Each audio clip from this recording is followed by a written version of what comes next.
Arm forces इसलिए join करने थे कि यूनिफॉर्म का चार्म है। अलावा हमारे डिपार्टमेंट से डेपुटेशन पे लोग सीबीआई या ईडी में भी जाते हैं। SSC CGL which is the exam which we have to appear.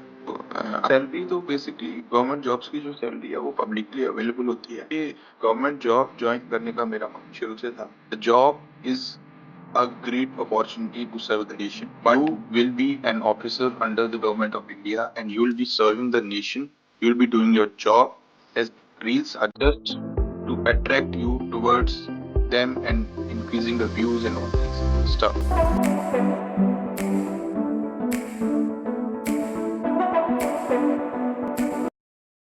Hello and welcome to the video. Today we have Himanshu Baghel with us, who is working as a Central GST Excise and Customs Inspector. So, welcome Himanshu to the video and thanks for giving us the time. Thank you, Aman. It's a pleasure to be here. Yes, it's our pleasure also. So, Himanshu, first of all, we would like to know something about yourself and your educational background and how did you join this job and how did you achieve this. So, Aman, as per the education background, I have done my 12th and 10th and 12th from my hometown itself and from ICSE board. After that, I've done BTech in mechanical engineering from KIET Institute, which is in Ghaziabad itself. So after the graduation, I joined Samsung as an assistant engineer. I worked there for two and a half years, and after that, I left my job and prepared for SSC CGL, which is the exam which we have to appear. After that, we get selection and selection on many posts, and from them I chose Central GST Excise and Customs Inspector, and today I'm working in Delhi. So, Himanshu, I would like to know about your journey from a mechanical engineer to a GST officer. How was it like, and how did you decide to become a GST officer? सो अमन, मैं इसके लिए आपको बताना चाहूंगा कि government job join करने का मेरा मन शुरू से था। जब मैं ग्रेजुएशन कर रहा था, तो जब मैं बीटेक में था, उसके बाद मेरा मन था कि मैं आर्म्ड फोर्सेस को ज्वाइन करूं Mm-hmm. As an officer. But मैंने 2-3 एसएसबीज दिए। एक में मैं कॉन्फ्रेंस आउट हूँ, एएफएसबी वाराणसी से, बट मेरा सिलेक्शन नहीं हुआ।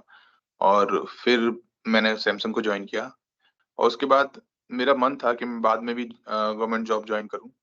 और मेरे पेरेंट्स भी चाहते थे, जैसे कि हर मिडिल क्लास फैमिली के पेरेंट्स चाहते हैं कि उनका बच्चा जो है गवर्नमेंट जॉब ज्वाइन करे।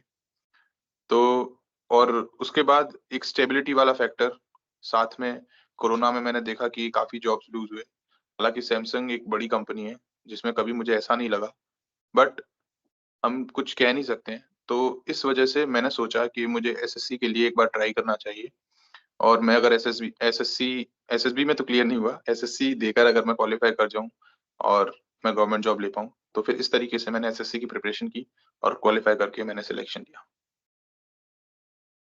तो हिमांशु, मुझे ये बताइए कि ये एसएससी का जो एग्जामिनेशन प्रोसेस होता है, इसके बारे में थोड़ा जो व्यूअर्स हमें देख रहे हैं उनको बताइए। तो एसएससी एक्चुअली एक कमीशन है, जैसे कि यूपीएससी कमीशन है, उसी तरीके से स्टाफ सिलेक्शन कमीशन है। तो ऑफिसर्स जो ग्रुप ए के ऑफिसर्स होते हैं, उसके सिलेक्शन के लिए यूपीएससी कमीशन है। उसी की तरह ग्रुप बी और ग्रुप सी की पोस्ट जो होती हैं, उनके सिलेक्शन के लिए स्टाफ स्टाफ सिलेक्शन कमीशन जो है वो एग्जाम कंडक्ट कराता है। तो एसएससी कई सारे एग्जाम्स कंडक्ट कराता है, जैसे कि एसएससी सीजीएल जो कि कंबाइंड ग्रेजुएट लेवल का एग्जाम है। उसके बाद सीएचएसएल कराता है, ठीक है, जो 12th लेवल का एग्जाम है। उसके बाद एसएससी एमटीएस भी होता है, जिसमें ग्रुप डी की जॉब्स भी मिलती हैं। तो डिफरेंट लेवल की जॉब्स के लिए डिफरेंट एग्जाम्स एसएससी कराता है। तो जो जॉब मैंने ली है वो एक सीजीएल के थ्रू जॉब मिलती है। तो एसएससी सीजीएल क्वालिफाई करना पड़ता है उसके लिए। और एसएससी सीजीएल का एग्जाम पैटर्न मैं आपको बताना चाहूंगा कि ये एग्जाम 2 फेजेस में होता है। 2022 से पहले इसका प्रोसेस थोड़ा डिफरेंट था, बट 22 से इसका प्रोसेस थोड़ा चेंज हो गया है। तो ये 2 फेजेस में एग्जाम होता है। पहले को कहते हैं प्रीलिम्स या टियर 1, दूसरे वाले को मेंस या टियर 2। तो प्रीलिम्स जो है वो क्वालिफाइंग नेचर का होता है। उसमें 100 क्वेश्चंस आते हैं एग्जाम में और 200 मार्क्स का होता है। तो उसमें मेरिट बनता है और एज पर द वैकेंसीज उसके 9 टू 10 टाइम्स बच्चों को क्वालिफाई कराया जाता है। उसके बाद मेंस एग्जाम होता है और मेंस एग्जाम के बेस पे, क्योंकि टियर 1 जो है या प्रीलिम्स जो है वो सोली क्वालिफाइंग एग्जाम है, तो मेंस एग्जाम के बेस पे जो मेरिट बनती है और जो रैंक बनती है, उस रैंक के हिसाब से आपको डिफरेंट पोस्टिंग और डिफरेंट जगह पे जॉब मिलती है।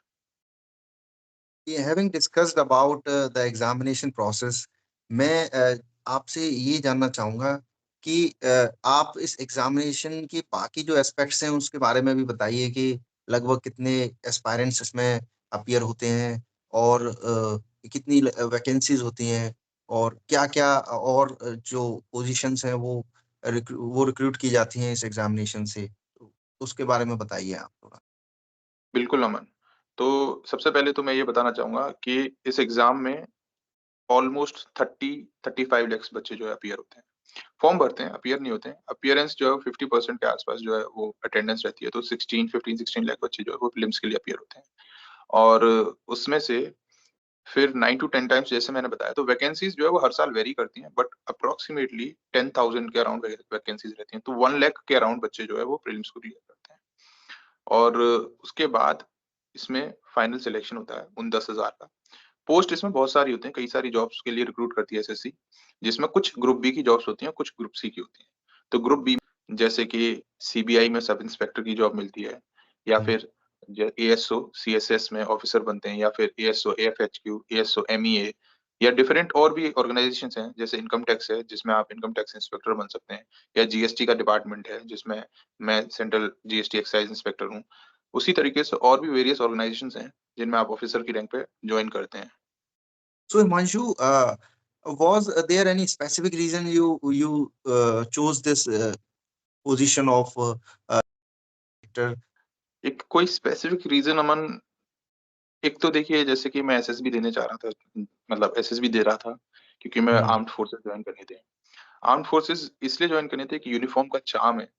एक मेरे अंदर से एक आवाज़ आती थी कि मुझे यूनिफ़ॉर्म पहनना है और अपने नेशन के लिए कुछ करना है। तो वो यूनिफ़ॉर्म मुझे वहाँ तो नहीं नसीब हुई, तो मैं ये चाहता था कि कुछ हो, तो इसलिए मैंने एसएससी में जीएसटी इंस्पेक्टर की पोस्ट को चुना, जिसमें यूनिफ़ॉर्म भी है और जॉब भी प्रेस्टीजियस है। दूसरा, जीएसटी इंस्पेक्टर की पोस्ट को चूज़ करने के और भी रीज़न्स हैं, जिसमें कि सबसे मेन रीज़न है कि इसकी वर्सटैलिटी। ये जॉब बहुत वर्सेटाइल है। इसमें मोनोटोनस काम नहीं है। कुछ जॉब्स हैं जो सीजीएल में ऐसी हैं जिनमें रिपिटिटिव वर्क करना पड़ता है। आपको 9 टू 5 जॉब की तरह जॉब करनी होती है। बट मुझे जॉब ऐसी करनी थी जिसमें फील्ड वर्क, जिसमें ऑफिस वर्क, या डिफरेंट टाइप ऑफ वर्क्स मुझे मिले। तो जीएसटी इंस्पेक्टर एक ऐसी पोस्ट है जिसमें आपको तरह-तरह के काम करने को मौका मिलता है। जैसे कि एक जीएसटी इंस्पेक्टर के तौर पे मैं ऑफ़िस में ऑफ़िस वर्क करूँगा, क्लेरिकल वर्क करूँगा। कई टाइम्स मैं फील्ड पे जाके फील्ड वर्क करूँगा, जैसे कि कोई नया रजिस्ट्रेशन ले रहा है तो उसके लिए मुझे वेरिफ़िकेशन करना होगा, तो मैं वो वेरिफ़िकेशन करूँगा। या फिर कोई इन्वेस्टिगेशन करनी है तो मुझे इन्वेस्टिगेशन भी करूँगा, क्योंकि इसके जीएसटी के डिफरेंट-डिफरेंट आर्म्स हैं। डीजी जीएसटी है, directorate general of GST investigation करके।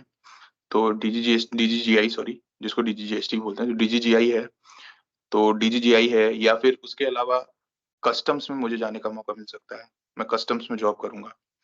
उसके अलावा हमारे डिपार्टमेंट से डेपुटेशन पे लोग सीबीआई या ईडी में भी जाते हैं। तो इसका जो जॉब प्रोफाइल है वो बहुत ही ज़्यादा वर्सेटाइल है, और इसी वर्सेटैलिटी की वजह से मैंने सोचा कि मुझे जीएसटी इंस्पेक्टर की जॉब प्रोफाइल को चूज़ करना चाहिए। So Himanshu, there might be aspirants who might be watching us. So मैं आपसे ये रिक्वेस्ट करना चाहूँगा कि आप ना थोड़ा इसकी सिलेबस जो एग्ज़ाम का सिलेबस है उसके बारे में थोड़ा बताइए कि क्या-क्या एक कैंडिडेट को पढ़ना पड़ता है इस एग्ज़ाम को प्रिपेयर करने के लिए और उसको क्रैक करने के लिए? तो इस एग्ज़ाम के सिलेबस के बारे में कुछ ऐसा है कि इसमें 4 सब्जेक्ट्स आते हैं।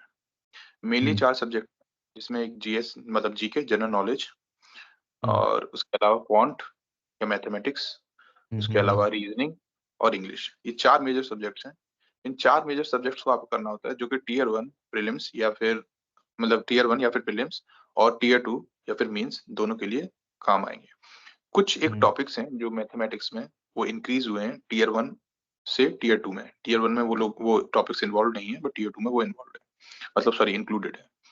तो टियर 1 में आपका मैथ्स आता है, रीज़निंग आता है, इंग्लिश आता है और जीके आता है, जो कि 25 क्वेश्चन्स ईच आते हैं, टोटल 100 क्वेश्चन्स, 2 मार्क्स ईच, और नेगेटिव मार्किंग रहती है 1/4 की। और टियर 2 का जो एग्ज़ाम होता है, उसमें थोड़ा-सा पैटर्न डिफरेंट है कि 1 घंटा अलग-अलग टाइम मिलता है। 2 सब्जेक्ट्स मैथ्स और रीज़निंग के लिए 1 घंटा मिलेगा, जिसमें 30 क्वेश्चन्स ईच आएँगे। मतलब कि 60 क्वेश्चंस 1 घंटे में करने होते हैं और दूसरे 1 घंटे में 25 क्वेश्चंस जो है वो जीके के और 45 क्वेश्चंस जो है वो इंग्लिश के आते हैं, जिसमें भी 1 घंटा मिलता है। इसमें पर क्वेश्चन जो है वो 3 मार्क्स का होता है और नेगेटिव मार्किंग 1/3 होती है। हम्म, उसके अलावा जब आप मेंस का एग्ज़ाम देते हैं तो उसमें कंप्यूटर भी आता है। तो कंप्यूटर जो है क्वालीफाइंग होता है और कंप्यूटर के अलावा जो है आपका जो है वो टाइपिंग का एग्ज़ाम भी होता है कंप्यूटर के एग्ज़ाम होने के बाद में। तो ये पूरा स्ट्रक्चर होता है और ये सिलेबस जो होता है वो करना रहता है इस एग्ज़ाम के लिए। और इसके अलावा इस एग्ज़ाम में जैसे कि और पोस्ट निकलती है, जैसे डबलईओ पोस्ट होती है, उसकी रिक्वायरमेंट थोड़ी अलग होती है। उसमें इकोनॉमिक्स का पेपर भी होता है, जो कि अलग से देना हम्म, होता है। उसके लिए टियर 1 का कट ऑफ भी अलग जाता है। जैसे कि इस हम्म, एग्ज़ाम में 3 तरह का मेजरली लिस्ट आती है। लिस्ट 1 आती है, जिसमें डबलईओ एग्ज़ाम के लिए क्वालीफाइंग कट ऑफ जाता है।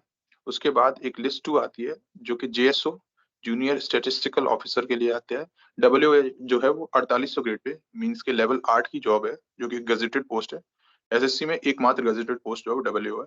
उसके अलावा जूनियर स्टैटिस्टिकल ऑफिसर के लिए अलग एक और लिस्ट जाती है, जिसमें स्टैटिस्टिक्स आता है। उसकी थोड़ी रिक्वायरमेंट जो एजुकेशनल रिक्वायरमेंट अलग है। उसके अलावा लिस्ट 3 आती है, जिसमें मैंने बाकी जितनी भी जॉब्स बताई हैं, वो सारी जॉब्स कवर होती हैं। हम्म। तो जैसा कि आपने बताया कि इसमें जो एओ है वो it is only the gazetted position. So Himanshu, मैं आपसे जो आपके सिलेक्शन के बाद का जो प्रोसेस था उसके बारे में थोड़ा बताइए कि इसमें मैं आपसे ये जानना चाहूंगा कि आपके जो रिटर्न एग्जाम के बाद का जो प्रोसेस था, क्या उसमें कोई फिजिकल टेस्ट भी इन्वॉल्व था, अ, या फिर वो सिर्फ रिटर्न बेस्ड एग्जाम था या कोई इंटरव्यू इन्वॉल्व था? तो ये च जैसे कि मैंने आपको बताया सीजीएल में बहुत सारी हम्म, पोस्ट आती हैं। तो कुछ एक पोस्ट होती हैं जिसमें फिजिकल स्टैंडर्ड और कुछ फिजिकल एग्जामिनेशन होता है और बाकी पोस्ट में जनरली नहीं होता है। हम्म, जैसे कि मेरा जीएसटी इंस्पेक्टर में सिलेक्शन हुआ, तो एग्ज़ाम क्लियर होने के बाद डॉक्यूमेंट वेरिफिकेशन हुआ और डॉक्यूमेंट वेरिफिकेशन के बाद जो है, उसी में मेरे साथ जो है फिजिकल स्टैंडर्ड जो है जैसे कि हाइट 152 गर्ल्स के लिए और 157 सेंटीमीटर बॉयज़ के लिए, मेल के लिए सॉरी। तो ये हम्म, जो हाइट है, ये रिक्वायरमेंट है हाइट की। उसके अलावा चेस्ट 85 सेंटीमीटर्स, उसके बाद प्लस 5 सेंटीमीटर का एक्सपेंशन फिर फॉर बॉयज़, गर्ल्स के लिए ऐसा कुछ नहीं। तो ये तो हो गया फिजिकल स्टैंडर्ड। उसके अलावा हम्म, कलर ब्लाइंडनेस वो नहीं होनी चाहिए। उसके अलावा जो फिजिकल एफिशिएंसी टेस्ट जो होता है उसमें साइक्लिंग कराई जाती है। तो वो 8 किलोमीटर्स की साइक्लिंग चल करनी होती है विदिन हाफ एन आवर। हम्म, तो ये कुछ पैरामीटर्स हैं जो कि आप नोटिफ़िकेशन से भी पढ़ सकते हैं, क्योंकि नोटिफ़िकेशन में हो सकता है कुछ चेंजेज़ हों इसमें। तो ये नोटिफ़िकेशन में बहुत अच्छे से मेंशन होता है कि किस जॉब के लिए उनको पर्टिकुलर कुछ फिजिकल स्टैंडर्ड्स रिक्वायर्ड हैं। और यही है, इसमें यही है, ज़्यादा मेडिकल भी होता है इसमें, मेडिकल भी आप नॉर्मली फिट होने चाहिए हो। ऐसा नहीं है कि आपकी आँख में चश्मा है या कुछ ऐसा इश्यू है तो उससे कोई इश्यू आएगा। ये आर्म्ड फोर्सेस की तरह जॉब नहीं है जिसमें फिजिकल थॉरो मेडिकल चाहिए या आईसाइट हम्म, बिल्कुल वीक नहीं होनी चाहिए या ऐसा कुछ। बट हाँ, कुछ मेजर प्रॉब्लम है तो उसमें दिक्कत हो सकती है। कलर ब्लाइंडनेस बिल्कुल नहीं चलेगा। नहीं तो ऐसा नहीं है, पीडब्ल्यूडी कैंडिडेट्स भी जो फिजिकली डिसेबल्ड होते हैं, वो हम्म। कैंडिडेट्स भी इसमें अलाउड होते हैं। इस प्रोसेस के बाद जो फिजिकल एग्जामिनेशन जो आपने बताया उसके बाद आप आपसे मैं ये भी जानना चाहूंगा कि जो आपका जो ट्रेनिंग प्रोग्राम था क्या एक्सपीरियंस था आपका उस ट्रेनिंग प्रोग्राम को लेकर? क्या ट्रेनिंग होती है? कितने कितने टाइम पीरियड क्या होता है उस ट्रेनिंग का? और उसमें क्या क्या सीखने को मिलता है, क्या क्या प्रॉब्लम्स आती हैं? ट्रेनिंग पीरियड तो one of the best period होता है, हम्म, जहाँ पे आप टेक्निकैलिटी भी सीखते हैं जॉब की, उसके साथ-साथ को-करिकुलर एक्टिविटीज़, आपके बैचमेट्स के साथ बॉन्डिंग, आपके कलीग्स के साथ उठना-बैठना, मतलब कि वो एक होलिस्टिक एक्सपीरियंस होता है। तो ट्रेनिंग बेसिकली जीएसटी इंस्पेक्टर की वो 3 मंथ्स की होती है, उसके अलावा 2 वीक्स का फिजिकल ट्रेनिंग का प्रोग्राम होता है। तो इसमें 3 मंथ्स की जो ट्रेनिंग होती है वो नासिन अकेडमीज़ होती हैं, जो कि national academy of customs, indirect taxes and hmm, narcotics होता है। तो नासिन के ज़ेडटीआईज़ होते हैं, ज़ोनल ट्रेनिंग इंस्टीट्यूट्स, जो कि 18 ज़ोन्स के अराउंड बने हुए हैं। तो अलग-अलग ज़ोन का ज़ेडटीआई बना हुआ है अलग ज़ोन में। जैसे कि मैं दिल्ली ज़ोन में सिलेक्ट हुआ, तो दिल्ली ज़ोन में फरीदाबाद में नासिन फरीदाबाद बना हुआ है। तो वहाँ पे हमारी ट्रेनिंग होती है। और इसी की जगह पर अगर कोई ग्रुप ए जॉब जैसे कि आईआरएस में अगर कोई सिलेक्शन होता है, आईआरएस सी एंड आईटी बनता है, तो उनकी ट्रेनिंग जो है वो नासिन पालासमुंदरम में होती है। पहले नासिन फरीदाबाद में होती थी, बट अब हेडक्वार्टर जो है पालासमुंदरम शिफ्ट कर दिया गया है। तो नासिन पाला समुद्र में उन लोगों की ट्रेनिंग होती है। तो हमारी ट्रेनिंग जो है नासिन फरीदाबाद में होती है। तो ट्रेनिंग का एक्सपीरियंस बहुत ही होलिस्टिक होता है। 3 मंथ्स आपको क्लासरूम ट्रेनिंग मिलती है, जिसमें आपको डिफरेंट जीएसटी के, कस्टम्स के, एक्साइज़ के अलग-अलग मॉड्यूल्स पढ़ाए जाते हैं। उनका रेगुलर टेस्ट होता है और लास्ट में भी आपको टेस्ट क्लियर करना होता है। साथ ही साथ आपको को-करिकुलर एक्टिविटीज़ में पार्टिसिपेट करना होता है, जैसे हम स्विमिंग करते थे या फिर टग ऑफ वॉर या फिर बैडमिंटन का टूर्नामेंट। तो डिफरेंट स्पोर्ट्स खेलने का मौका मिलता है। कल्चरल एक्टिविटीज़ हुई, डांस हुआ, डिबेट कॉम्पिटिशन्स हुए। तो आपको होलिस्टिकली अपने अंदर इम्प्रूवमेंट लाने का मौका मिलता है। आप प्रोफेशनली अ, एनहांस करते हैं अपनी पर्सनैलिटी को। और उसके अलावा फिर हमारे 2 वीक्स का जो पुलिस ट्रेनिंग, आर्म्स ट्रेनिंग हम उसे बोलते हैं। तो आर्म्स ट्रेनिंग हुआ था, जो कि जयपुर में हुआ था पुलिस अकेडमी में। तो वहाँ पे हमको अ, डिफरेंट आर्म्स और एम्यूनिशंस के बारे में बताया जाता है, वेपन्स के बारे में बताया जाता है। वहाँ पे हमारे से हम लोग फायरिंग भी करते हैं, तो पिस्टल से फायरिंग भी की थी हम लोगों ने। तो ये एक ओवरऑल एक्सपीरियंस होता है, जिसमें हम मीन्स 14 दिन हमारे साथ फिजिकल एक्टिविटीज़ और पूरा ऐसा टफ एक्सपीरियंस रहता है। उन 14 दिन में हमको जब हमारी ट्रेनिंग चल रही होती है, तब तो लगता है कि अरे! क्यों नहीं खत्म हो रही है? और जब वो खत्म हो जाती है, तो ऐसा एक्सपीरियंस होता है कि क्यों खत्म हो गई? बहुत अच्छा लग रहा था। और same goes with classroom training, जो 3 मंथ्स की ट्रेनिंग होती है, उसमें भी सेम फीलिंग होती है कि नहीं समझ आ रहा है कुछ, क्या पढ़ना पड़ रहा है। लेकिन वो जो टाइम हम एक साथ बिताते हैं, कभी टेबल टेनिस खेल रहे हैं, कभी क्लासरूम में पढ़ाई कर रहे हैं, तो कभी उसके बाद क्लासरूम के बाद हम बैडमिंटन खेल रहे हैं, कभी हम स्विमिंग करने जा रहे हैं, कभी जिमिंग कर रहे हैं, या फिर रूम्स में सारे इकट्ठे होके सब लोग बातें कर रहे हैं। तो वो एक्सपीरियंस मुझे लगता है लाइफ टाइम मेमोरी होता है सबके लिए। So, Himanshu, having discussed about the training of this job, so let's dive into the job nature of the this job and other aspects which a person is required to have to do this job, and what are the challenges of this job. What so basically what a GST inspector does in India. So Aman, challenges और इस job profile के बारे में थोड़ा-सा basic मैंने आपको बता ही दिया। इसका जो नेचर है वो basically majority of the work is clerical. तो ये क्लेरिकल नेचर है। Clerical nature is in the sense कि एक जीएसटी ऑफिसर या जीएसटी इंस्पेक्टर का मेन काम होता है कि अगर कोई जीएसटी के लिए न्यू रजिस्ट्रेशन कर रहा है, तो उसको फैसिलिटेट करे, या अगर किसी को जीएसटी रजिस्ट्रेशन के बाद कोई अमेंडमेंट में, कोई कैंसलेशन में, किसी अलग तरह के वर्क में जो जीएसटी से रिलेटेड है, उसमें कुछ भी प्रॉब्लम हो रही है, तो उसको फैसिलिटेट करे। मेन जो वर्क है, वो जीएसटी इंस्पेक्टर का है facilitation of the tax payer. और उसके बाद एक और वर्क है, वो है increasing the revenue of the government. तो जीएसटी इंस्पेक्टर के 2-2 मेन ऑब्जेक्टिव्स हैं। सबसे मेन ऑब्जेक्टिव है फैसिलिटेट करें, हम कैसे भी फैसिलिटेट करें टैक्स पेयर को। क्योंकि हमको जैसे हम टैक्स पेयर्स को फैसिलिटेट करेंगे और ईज़ ऑफ डूइंग बिज़नेस को हम बढ़ावा देंगे, तो हम इकोनॉमिक ग्रोथ उतना ही ज़्यादा होगा। और चैलेंजेस में मैं ये बोलना चाहूँगा कि हालाँकि जीएसटी इतना कॉम्प्लेक्स नहीं है, बट टैक्स पेयर्स के लिए जितना भी कॉम्प्लेक्स है वो, उसको सरल बनाना ही मेन चैलेंज है। तो हम चाहते हैं कि जीएसटी टैक्स पेयर्स के लिए फ्रूटफुल रहे और उनके लिए उतना सरल बने। यही हमारे लिए एक मेन चैलेंज है।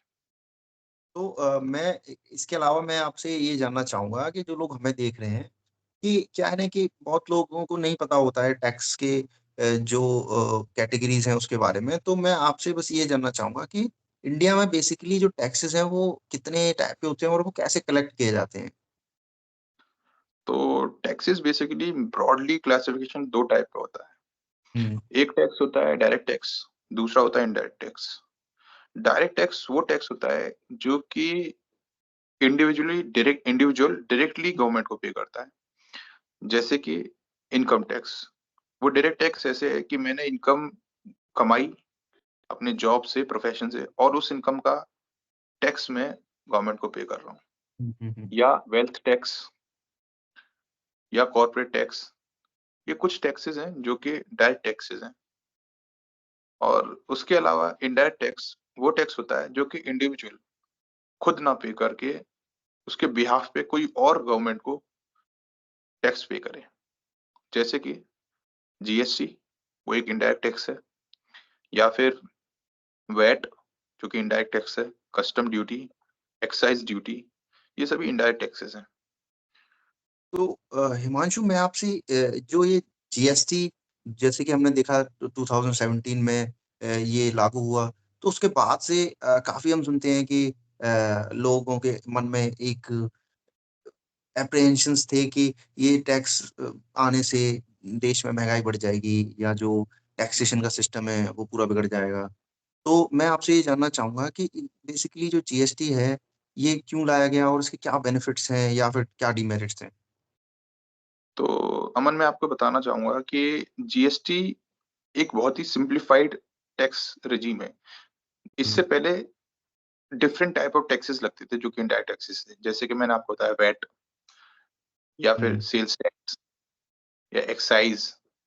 तो अलग-अलग टैक्सेशन सिस्टम से एक बिज़नेस में बहुत ही डिफ़िकल्टी होती थी कि टैक्स पेयर को यही नहीं समझ में आता था कि हम सारे कंप्लायंसेस को कैसे फ़ॉलो करें।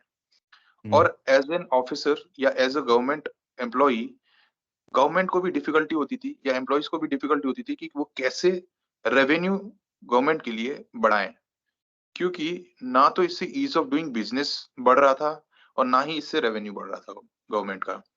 तो हुँ, आज से नहीं, आज से लगभग 10 साल पहले से ही या 15 साल पहले से ही जीएसटी लागू करने का गवर्नमेंट्स के द्वारा सोचा गया था। बट कुछ कॉम्प्लिकेशन या टेक्निकलिटीज़ की वज़ह से वो 2017 में जाके लागू हुआ। बट मैं आपको ये भी बताना चाहता हूँ कि इंडिया ही ऐसा पहला कंट्री नहीं है। आई थिंक अराउंड 160 कंट्रीज़ हैं जिनमें जीएसटी वैट अ, ल चलता है, और फ्रांस ऐसी पहली कंट्री थी जिसने 1954 में ही जीएसटी को लागू कर दिया था। हुँ, तो इससे मैं बताना चाहता हूँ कि जीएसटी जो है एक टैक्स पेयर के लिए एक सरल करने का माध्यम है, ना कि उसको जटिल करे। टैक्सेशन सिस्टम को जटिल नहीं कर रहा है, सरल कर रहा है। तो मैं आपके माध्यम से ये भी बताना चाहता हूँ कि जितने भी टैक्स पेयर्स हैं, उनको ये समझना चाहिए कि जीएसटी उनके अच्छे के लिए है, ना कि उनको प्रॉब्लम देने के लिए। तो जीएसटी से बाकी कंप्लायंसेस भी रिड्यूस हुए हैं और जीएसटी से फ्रॉड भी कम हुए हैं। As an government employee, government का काम थोड़ा आसान हुआ है कि वो जीएसटी आने के बाद फ्रॉड्स को कम कर सकें, थोड़ा ज़्यादा रेगुलेशन बढ़ा सकें, क्योंकि उनको एक ही टैक्सेशन को देखना है। अब तरह-तरह के टैक्सेस के पीछे नहीं भागना है कि अरे! मतलब इधर से भी मतलब अ, क्या बोलते हैं यार? हाँ, इधर से भी इवेज़न ना हो जाए या दूसरी जगह से इवेज़न ना हो जाए। तो अब सिर्फ़ जीएसटी एक टैक्स है, तो एक ही टैक्स को रेगुलेट करना है और उसी टैक्स के थ्रू टैक्स पेयर को भी फ़ायदा है कि उसको भी एक ही टैक्स का रिटर्न्स भरना है। और दूसरा एक और मेजर चीज़ मैं आपको बताना चाहूँगा कि जीएसटी से पहले स्टेट्स जो है अलग-अलग वैट लगाते थे या अलग-अलग टैक्सेस लगाते थे। तो एक ही कमोडिटी जो हो सकता है कि आपको उत्तर प्रदेश में ₹100 की मिल रही है, वही कमोडिटी दूसरे स्टेट में ₹110 की मिल रही है। But hmm. जीएसटी आने के बाद क्या है, इसके रेट्स परसेंटेज फिक्स्ड हैं, तो उसकी वजह से ऑल अक्रॉस द नेशन उस कमोडिटी का प्राइस अगर ₹100 है, तो वो ₹100 ही होगा। तो ये भी एक फ़ायदा है जीएसटी आने की वजह से।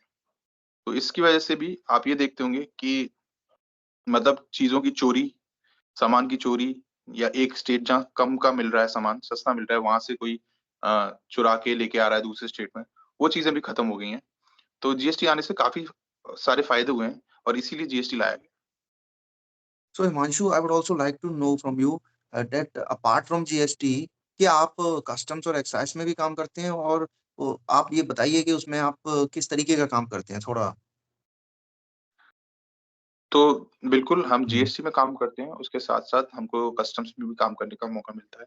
तो डिपार्टमेंट में होता है कि अराउंड 10 इयर्स के बाद आपको 4 इयर्स के अराउंड आपको मौका मिलता है कि कस्टम्स में जाएँ। तो कस्टम्स में अगर पोस्टिंग होती है, लगभग 4 साल के लिए पोस्टिंग होती है। ये हार्ड एंड फास्ट नहीं है, बट जनरली ऐसा होता है। तो कस्टम्स में आपने कभी आप देखेंगे तो आपने एयरपोर्ट पे या फिर सी शोर्स पे व्हाइट हुँ, हुँ, यूनिफ़ॉर्म ऑफिसर्स देखे होंगे, नेवी के अलावा। हुँ। तो जो वो व्हाइट ऑफिसर में जो जो हाँ, व्हाइट में जो होते हैं, वो ऑफिसर्स जो हैं, वो कस्टम्स के जी। ऑफिसर्स। तो आपने न्यूज़ कभी देखा होगा या सुना होगा कि गोल्ड स्मगल करते हुए एयरपोर्ट पे पकड़ा गया, हुँ, हुँ, बिल्कुल, या फिर बिल्कुल। या फिर सी शोर से कोई कंटेनर में सामान जा रहा था, उसमें स्मगलिंग हो रही थी, ड्रग्स की हुँ, स्मगलिंग हुँ, हो रही थी, या फिर कोई वाइल्ड लाइफ मीन्स हार्म करके, जैसे किसी वाइल्ड एनिमल को मतलब मार के लेके जाया जा रहा था अक्रॉस द नेशन, या फिर लेकर अंदर ला रहे थे। तो कस्टम्स का बेसिकली काम होता है कि वो इंडियन बाउंड्री जो है, टेरिटोरियल बाउंड्री है, उसके हुँ, बाहर या उसके अंदर कोई भी इल्लीगल एक्टिविटी को रोकें, और हुँ, हुँ, साथ ही हुँ, साथ जो भी कस्टम ड्यूटी पे करनी चाहिए जो कि प्रिस्क्राइब्ड है as per the government, customs act के थ्रू जो प्रिस्क्राइब्ड है और नोटिफिकेशंस जो हम्म, फर्दर आते हैं, उसके हिसाब से गवर्नमेंट को एप्लीकेबल ड्यूटी पे करे। जैसे कि कभी-कभी क्या होता है कि हम बाहर से कोई सामान लाते हैं, गोल्ड लेके आए हैं या फिर हम मोबाइल्स ला रहे हैं या फिर हम कुछ और ला रहे हैं, तो हमको उस सामान के टुवर्ड्स कस्टम ड्यूटी पे करनी होती है गवर्नमेंट को। हम्म, तभी उस कस्टम ड्यूटी को अवॉइड करने के लिए बहुत सारे लोग जो हैं वो स्मगलिंग करते हैं या चुपचाप सामान को अंदर लाने की कोशिश करते हैं। और वही स्मगलिंग भी रोकना, साथ में कस्टम ड्यूटी पे कराना, यही मेजर काम है कस्टम्स ऑफिसर का। तो हम ये काम भी करते हैं, साथ में इंटेल भी जोड़ते हैं कि इंटेल के थ्रू हम ताकि पहले से ही प्रिवेंट कर सकें कोई ऐसी एक्टिविटी जो होने जा रही है उसको, और हम रेवेन्यू लॉस को बचाएँ। यही मेजर काम है कस्टम्स ऑफिसर का। तो मैं आपसे जीएसटी एक्साइज कस्टम्स इंस्पेक्टर की जो प्रोफाइल है उसमें जो प्रमोशंस होते हैं उसके बारे में थोड़ा जानना चाहूंगा कि अगर कोई कैंडिडेट इसको ज्वाइन करता है इस पोजीशन को तो वो कितनी साल में प्रमोशंस एक्सपेक्ट करेगा और ये हाईएस्ट पोजीशन वो क्या एक्सपेक्ट करे जहां तक वो जा सकता है इस डिपार्टमेंट में। तो बेसिकली जीएसटी इंस्पेक्टर जो है वो लेवल 7 की हम्म, पोस्ट है। तो लेवल आप 7th पे मैट्रिक्स से देख सकते हैं। हम्म, ये लेवल जो है या इससे पहले ग्रेड पे होता था 6th पे मैट्रिक्स के हिसाब से। तो हम्म, 4600 ग्रेड पे की जो जॉब होती है, हम्म, उस लेवल में ये जॉब आती है सीजीएसटी इंस्पेक्टर की। हम्म, तो आपका जीएसटी इंस्पेक्टर के बाद पहला प्रमोशन एज़ अ सुपरिटेंडेंट होता है, जो कि मिनिमम टाइम या एलिजिबल टाइम है 2 इयर्स। 2 साल में आप एलिजिबल हो जाते हैं कि आप सुपरिटेंडेंट बन जाएँगे। लेकिन superintendent of GST as per the vacancies available आपका प्रमोशन होता है। उसके बाद आपका जो अगला प्रमोशन होता है, नहीं, लेवल 8 में जब आप सुपरिटेंडेंट बन जाते हैं, उसके 4 साल बाद एनएफयू नॉन फंक्शनल अपग्रेडेशन के साथ आप लेवल 9 में आ जाते हैं ऑटोमैटिकली। तो आपकी सैलरी बढ़ जाएगी बट आप रहेंगे सुपरिटेंडेंट ऑफ जीएसटी। फर्दर जो आपका दूसरा प्रमोशन होता है वो असिस्टेंट कमिश्नर की लेवल पे होता है, जो कि लेवल 10 की पोस्ट है, जो कि ग्रुप ए पोस्ट है। तो हम्म, वो फर्दर प्रमोशन जो है थोड़ा-सा स्लो है डिपार्टमेंट में, जिसमें 15 से 20 साल लग सकते हैं।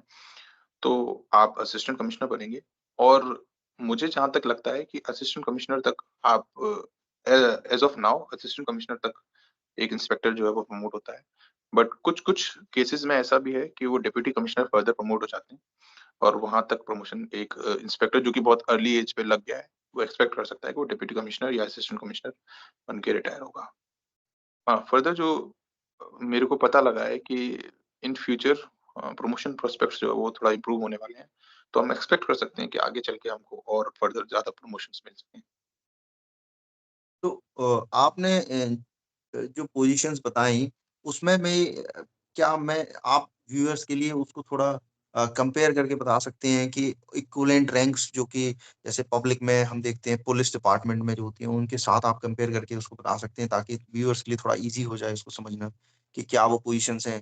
क्या वो पोजीशन जो आपने कमिश्नर की बताई हैं वो equivalent to are they promoted to the in the Indian revenue service और is this a separate cadre.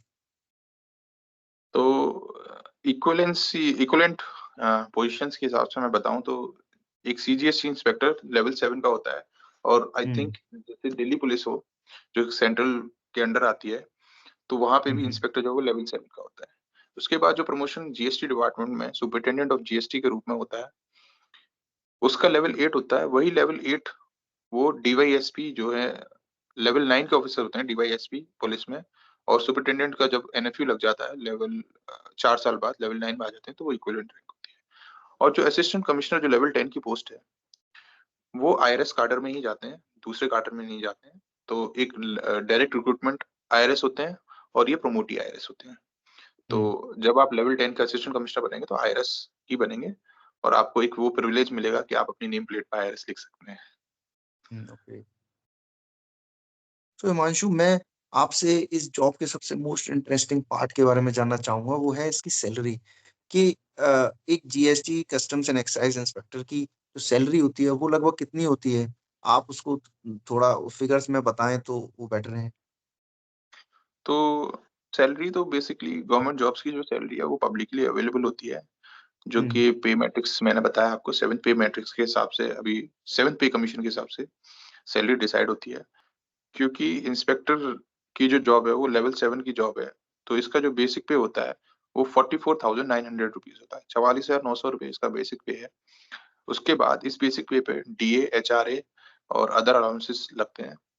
तो ये सब अलाउंसेस मिलाकर जो in hand salary after income tax deduction वो अराउंड 70,000 प्लस रहती है। तो आज के सिनेरियो में अगर आप एक्स सिटी में, मैं एक्स सिटी की सैलरी बता रहा हूँ जो कि 72-73,000 के अराउंड रहती है। सॉरी फॉर इंटरप्टिंग, क्या आप ये जो सिटीज का जो डिस्क्रिप्शन है उसके बारे में थोड़ा बताएंगे, एक्स सिटी, वाई सिटी?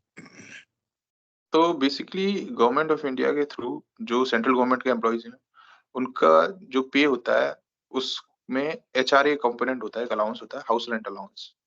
तो वो हाउस रेंट अलाउंस जो है वो सिटीज के डिवीजन के अकॉर्डिंग प्रिस्क्राइब किया गया है। तो उसके लिए गवर्नमेंट ने कुछ सिटीज को एक्स सिटीज के अंडर रखा है, कुछ सिटीज वाई सिटीज के, और जो बाकी सिटीज बची हैं जो एक्स और वाई दोनों में नहीं आती, वो सिटीज जो है वो जेड सिटीज होती हैं। तो as per cities, x cities का जो एचआर अलाउंस है वो 30% है, और वाई सिटी का 20% और जेड सिटी का 10%। तो अकॉर्डिंगली जो एचआरए मिलता है उसके अकॉर्डिंग आपकी ग्रॉस सैलरी बनती है और उसी के अकॉर्डिंग आपकी नेट सैलरी बनती है। तो इसी के हिसाब से मैं आपको बता रहा था कि दिल्ली, मुंबई, हैदराबाद, बैंगलोर ये है एक्स सिटीज में आते हैं। तो इन सब में सैलरी जो है वो अराउंड 72-73,000 रहेगी, और अकॉर्डिंगली आप अगर एचआरए को कम कर लेंगे तो उसी के अकॉर्डिंग 5-6,000 का डिफरेंस आते हुए वाई सिटी और जेड सिटी का सैलरी कम रहेगा। मुझे आप इस जॉब में जो ट्रांसफर सिनेरियो उसके बारे में थोड़ा बताइए कि जो ट्रांसफर्स हैं वो किस तरीके से होते हैं, कि या फिर ये परमानेंट एक लोकेशन की जॉब है, कि इसमें ट्रांसफर ही नहीं होते हैं? तो इसके लिए मैं आपको बताना चाहूँगा कि ये सीजीएल के थ्रू मेरी तीसरी जॉब है। पहली जॉब तो मेरी हुँ, टैक्स असिस्टेंट लगी थी। बट जो दूसरी जॉब 20 सीजीएल 2022 के थ्रू मैं जीएसटी इंस्पेक्टर के पद पे ही रिक्रूट हुआ था। बट हुँ, मेरी जो जॉब की पोस्टिंग हुई थी, वो बैंगलोर में हुई थी। हुँ, तो बैंगलोर में जो मेरी पोस्टिंग हुई, तो मुझे फिर दोबारा एग्ज़ाम देना पड़ा, क्योंकि हुँ, हुँ, जो कि आप कह रहे हैं ट्रांसफर्स, तो ट्रांसफर पोस्टिंग जो है वो बैंड है। मतलब कि हुँ, हुँ, हुँ, इंटर कमिश्नरेट ट्रांसफर जो है वो बंद कर दिए गए गवर्नमेंट के द्वारा। पहले आईसीटी जो है वो अलाउड था, खुले हुए थे, बट अभी बंद है। तो अभी जो ज़ोन आपको मिल जाएगा, आपको लाइफ टाइम उसी ज़ोन में जॉब करना होगा। तो इसी वजह से मुझे दोबारा से सीजीएल 2023 का एग्ज़ाम अपीयर देना करना हुँ, पड़ा, हुँ, हुँ। और मुझे दिल्ली वापस आने के लिए, जो कि मेरे घर के पास में है। तो इस वजह से फिर मैं दिल्ली ज़ोन में सिलेक्ट हुआ। तो ट्रांसफर पोस्टिंग जो है बैंड है, और आपको जो ज़ोन पहले मिलेगा, आपको हमेशा उसी ज़ोन में जॉब करना पड़ेगा, ओके। As of now. आगे हुँ, कोई हुँ। रूल चेंज हो जाए तो नहीं कह सकते।